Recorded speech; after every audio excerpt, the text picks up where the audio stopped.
इस शख्स ने अपनी जिंदगी के 72 साल इस मशीन के अंदर इसी तरह रहकर गुजार दिए। इस शख्स ने इस कंडीशन में रहते हुए वो काम कर दिखाए जो कि शायद हम लोग बिल्कुल सही सलामत और सेहतमंद रहकर भी नहीं कर पाते।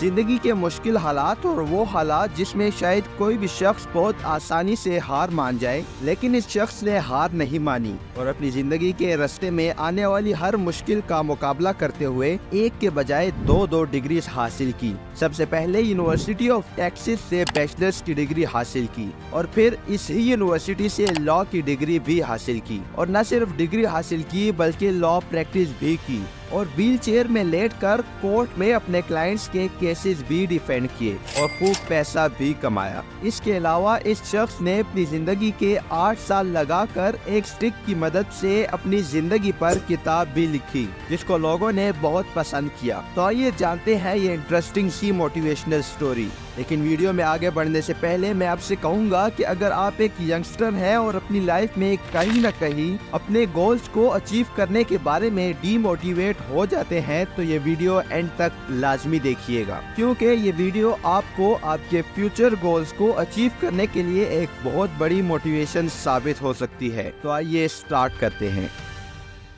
ये बात है ईयर 1952 की कि एक 6 साल का बच्चा पॉल अलेक्जेंडर शाम में अपने दोस्तों के साथ खेल कूद कर जब वापस घर आया तो अपने जिस्म में कमजोरी महसूस करने लगा। इसने ये बात अपनी वालिदा को बताई, जिस पर इसकी वालिदा पैनिक हो गई और इसे फौरन हॉस्पिटल ले जाया गया। और अब आहिस्ता आहिस्ता पॉल की बॉडी की मूवमेंट्स खत्म हो रही थी। वो अपने गले से कुछ भी निगल नहीं पा रहा था और हत्ता के उसके लंग्स से भी काम करना छोड़ दिया था और एक टाइम पर आकर तो डॉक्टर्स ने इसे डेड भी डिक्लेयर कर दिया था। लेकिन बाद में पॉल को आयरन लंग में ट्रांसफर कर दिया गया, जिससे इसका रेस्पिरेटरी सिस्टम तो सही हो गया, लेकिन इसकी गर्दन से नीचे सारी बॉडी पैरालाइज हो चुकी थी, जिसमें मूवमेंट्स मुकम्मल तौर पर खत्म हो गई थी। रिपोर्ट्स के बाद डॉक्टर्स ने बताया कि पॉल को पोलियो अटैक हुआ है और अब ये सारी जिंदगी इसी तरह पैरालाइज रहेगा। ये बात हर एक पेरेंट्स की तरह पॉल के पेरेंट्स के लिए भी एक बहुत बड़ा शॉक था। Mom turned and looked at me and said, "Oh my God, not my little boy."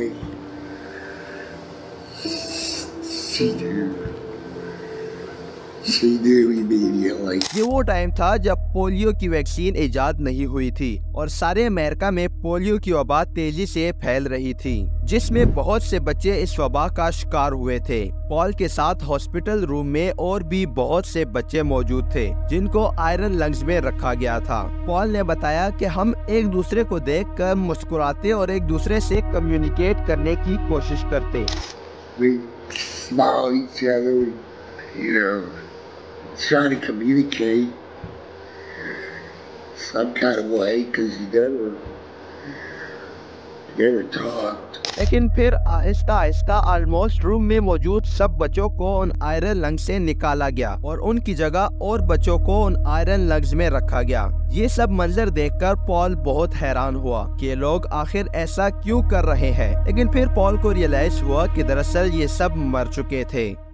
अब दोस्तों यहाँ पर एक इम्पोर्टेंट फैक्टर आता है समझने वाला, that is polio vaccine. Polio vaccine American physician Jonas Salk ने अर्ली 1950s में बनाई थी। तो अब आप पूछेंगे कि अगर वैक्सीन 1950 में बनाई थी तो पॉल को तो पोलियो अटैक 1952 में हुआ था, तो अगर वैक्सीन मौजूद थी तो पोलियो अटैक कैसे हुआ? दरअसल वैक्सीन अर्ली 1950s में ही बनाई गई थी, लेकिन उसके बाद वैक्सीन को डिफरेंट रिसर्च, टेस्टिंग, डेवलपमेंट के स्टेजेस से गुजारा जाता है और इन सब स्टेजेस पर अप्रूवल के बाद एक वैक्सीन को लाइसेंस दिया जाता है कि वो इसे पब्लिकली यूज कर सकते हैं और पोलियो वैक्सीन को लाइसेंस 1955 में दिया गया। दोस्तों, पोलियो वैक्सीन की इजाद से पहले 1951 से 1954 तक का जो टाइम पीरियड था, इसमें एनुअली वर्ल्ड वाइड 500,000 लोग पोलियो का शिकार हुए थे और इसी पीरियड के दौरान सिर्फ अमेरिका में एनुअली एवरेज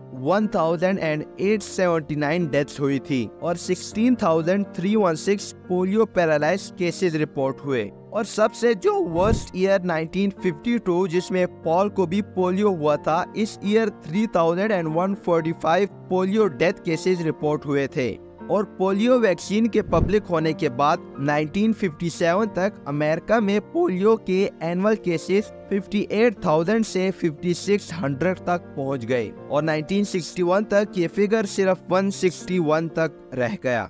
अब वापस आते हैं उसी पॉइंट पर। पॉल अलेक्जेंडर के साथ हॉस्पिटल रूम में मौजूद ऑलमोस्ट सभी बच्चे मर चुके थे और जो थोड़े से रह गए थे वो कम्प्लीटली पैरालाइज्ड हो चुके थे, जिनमें पॉल भी शामिल था। पॉल ने हॉस्पिटल में टोटल 18 महीने या फिर 1.5 साल गुजारा, जो कि एक बहुत बड़ा टाइम पीरियड था। इन 18 महीनों में पॉल के पेरेंट्स रोजाना रात को उससे मिलने आते और वो जब भी मिलने आते तो पॉल उनसे रोजाना घर जाने की जिद करते कि मॉम एंड डैड मैं घर कब जाऊंगा।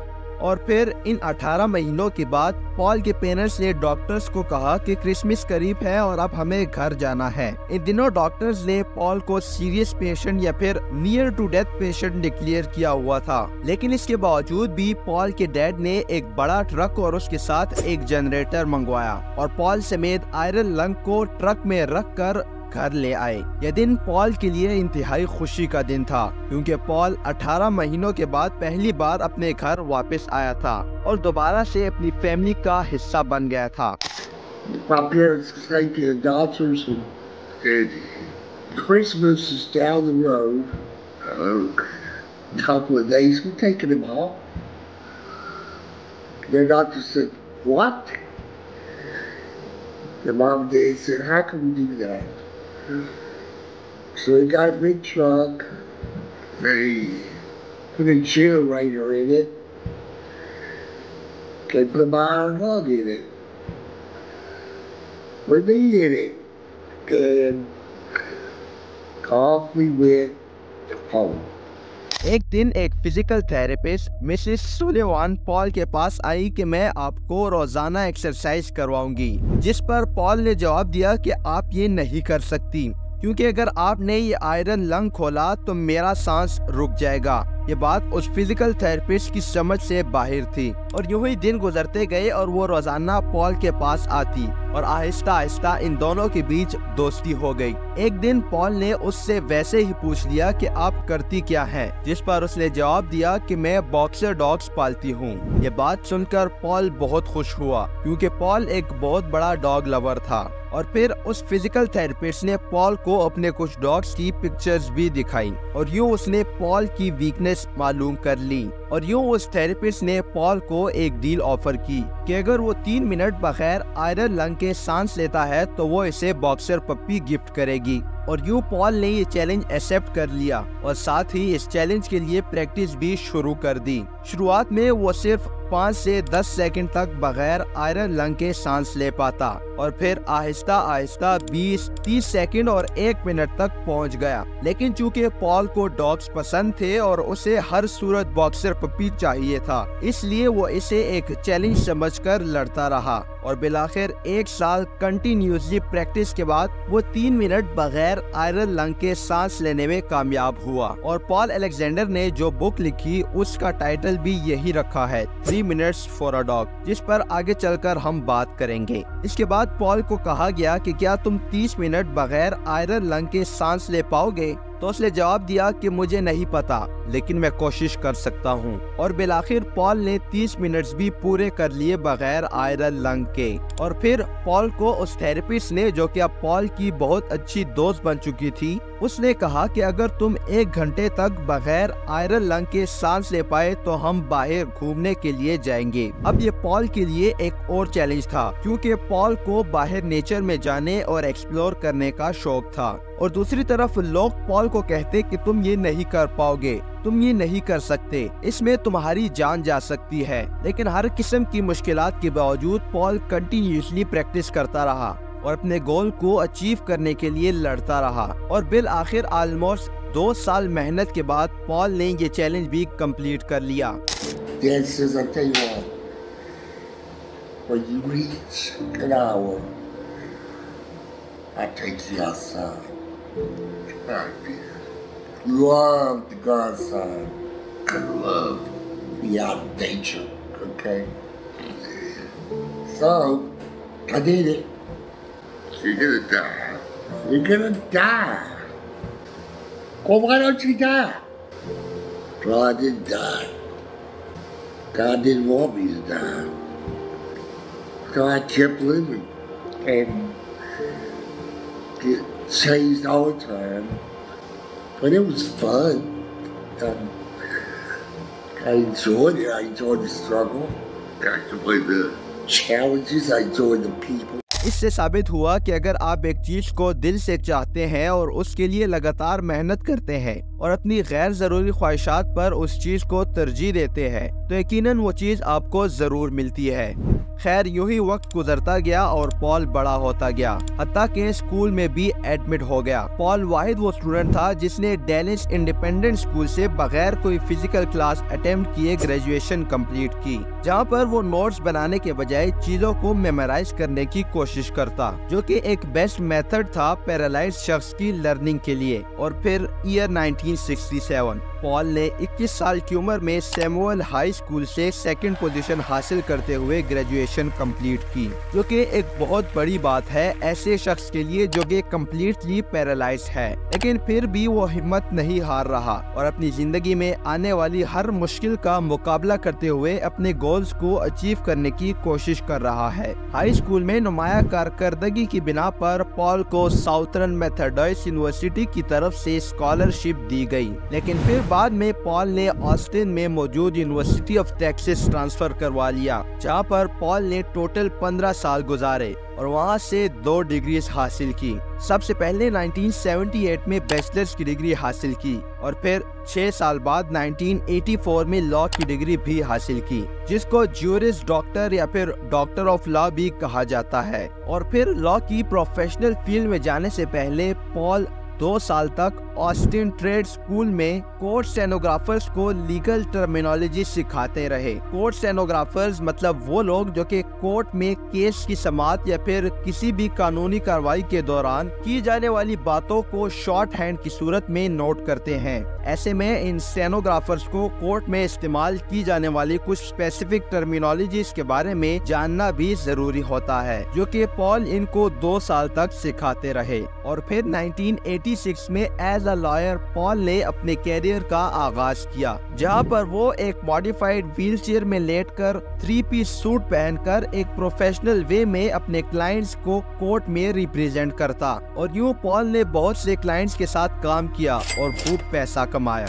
पॉल अलेक्जेंडर ने अप्रैल 2020 में अपनी लाइफ स्टोरी पर एक बुक भी पब्लिश की, जिसका टाइटल है 3 Minutes for a Dog, My Life in an Iron Lung। ये बुक पॉल ने 8 साल में अपने दोस्त की असिस्टेंस के साथ कंप्लीट की। पॉल ने ये सारी बुक एक प्लास्टिक स्टिक जिसके साथ पेन भी अटैच था, उसको मुंह में पकड़कर कीबोर्ड पर एक बटन टैप करके लिखी और कभी कभार अपने दोस्त को डिक्टेट करके भी लिखवा लेता। दोस्तों, हर वो बुक जो कि लाइफ स्टोरी बयान कर रही हो वो 3 प्राइमरी फॉर्मेट्स में लिखी जाती है, जिसमें बायोग्राफी, ऑटोबायोग्राफी और मेमोआ शामिल है। और पॉल की ये लाइफ स्टोरी बुक मेमोआ फॉर्मेट में लिखी गई है। पॉल ने जनवरी 2024 में टिकटॉक अकाउंट भी स्टार्ट किया, जिस पर इस वक्त 4,70,000 से ज्यादा फॉलोअर्स हैं, जहां पर वो अपनी लाइफ स्टोरी वीडियोस की शक्ल में शेयर करते, जिससे लोग काफी मोटिवेट भी होते। लेकिन अनफॉर्चुनेटली पॉल इस अकाउंट पर सिर्फ 6 वीडियोस ही अपलोड कर पाए, जिसके बाद ऑलमोस्ट 15 दिन पॉल के अकाउंट पर कोई वीडियो अपलोड नहीं हुई, जिससे पॉल के फॉलोअर्स भी काफी परेशान थे और वो डिफरेंट तरीकों से पॉल की सेहत के बारे में जानने की कोशिश कर रहे थे। जिसके बाद पॉल के सोशल मीडिया मैनेजर ने एक वीडियो अपलोड की, जिसमें उसने पॉल की लाइफ अपडेट देते हुए बताया कि पॉल इस वक्त फिजिकली बहुत वीक हो चुके हैं और वो कुछ भी खा पी नहीं पा रहे। आप सबसे दुआ की दरख्वास्त है। My name is Lincoln and I run social media for Paul Alexander. And the reason I'm here talking to you guys today is that I know there's been a lot of questions and comments about where have the videos been, is Paul doing okay? And last week he was unfortunately rushed to the emergency room in the hospital. He tested positive for COVID, but unfortunately he's still kind of weak. He's still got some confusion going around. He's been struggling to eat and hydrate. Please send prayers, kind messages, anything like that, and I'll make sure that they get to him. Other than that, keep him in your prayers. But thank you all for your understanding and your patience, and hopefully we'll be back soon with more videos. ये video Paul के account पर 27 फरवरी 2024 को upload की गई थी और उसके बाद 11 मार्च 2024 को पॉल 78 साल की उम्र में इस दुनिया को खैराबाद कहकर चल बसे। पॉल ने अपनी जिंदगी के 78 सालों में से 72 साल आयरन लंग में रहकर गुजार दिए, जो कि पहला वाहिद शख्स था जिसने इतना लंबा अरसा आयरन लंग में रहकर गुजारा, जिस पर इसका नाम Guinness book of world record में शामिल किया गया। दोस्तों, पॉल अलेक्जेंडर की इस लाइफ स्टोरी से हमें मैसेज मिलता है कि अगर हम लोग कंसिस्टेंटली पॉजिटिव एटीट्यूड और डेडिकेशन के साथ कोई भी काम करें तो हमें उसके आखिर में पॉजिटिव रिजल्ट जरूर देखने को मिलते हैं। क्योंकि अगर पॉल अपनी फिजिकल लिमिटेशंस के बावजूद इतना सब कुछ कर सकता है तो मैं और आप क्यों नहीं कर सकते। आई होप ये वीडियो आपको पसंद आई होगी और आप पॉल अलेक्जेंडर की लाइफ स्टोरी से जरूर इंस्पायर हुए होंगे। लास्ट में दोस्तों मैं आपसे एक क्वेश्चन पूछूंगा और जिसने भी सबसे पहले कमेंट में सही आंसर किया उसका कमेंट मैं पिन करूंगा। तो सिंपल सा क्वेश्चन है कि पॉल अलेक्जेंडर ने पोलियो अटैक के बाद हॉस्पिटल में कितना टाइम गुजारा था। सो जल्दी से कमेंट करें। And thank you so much friends for watching complete video. See you in the next video. Till then take care. अल्लाह हाफिज।